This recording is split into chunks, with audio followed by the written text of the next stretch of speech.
সালামু আলাইকুম হেব্রন। আজকে আমাকে এমনভাবে গালি দেওয়া হয়েছে, এমনভাবে পচানো হয়েছে। এক মায়ের সন্তান হয়ে আরেক মার সন্তানকে এইভাবে কিভাবে গালি দিতে পারে আজকে বলতেও লজ্জা হচ্ছে।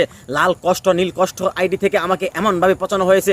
আজকে আমি আমার প্রিয় বন্ধুদের কাছে বলে গেলাম, আজকে আমার সেই গালিটা আপনাদের কাছে তুলে ধরলাম। দেখেন স্ক্রিনে কি বাজেভাবে গালি দেওয়া হয়েছে। আজকে আমাকে বলতে লজ্জা হচ্ছে, সেটা কেমন মায়ের সন্তান, একজন ভালো মায়ের সন্তান কি এইরকমভাবে গালি দিতে পারে? আজকে আমি এই প্রশ্নটা আমার প্রিয় ভালোবাসার মানুষদের কাছেই রেখে গেলাম। আপনারা এর উত্তর দিন। আপনারা আমাকে বলুন, কেন আমাকে গালি দেওয়া হয়েছে, কেন আমাকে এইরকম বাজেভাবে গালি দেওয়া হচ্ছে, কেন আমার মাকে নিয়ে গালি দেওয়া হচ্ছে। আজকে আমি ভালোবাসার মানুষদের কাছে রেখে গেলাম, এই আইডি থেকে এমনভাবে আমাকে পচানো হয়েছে।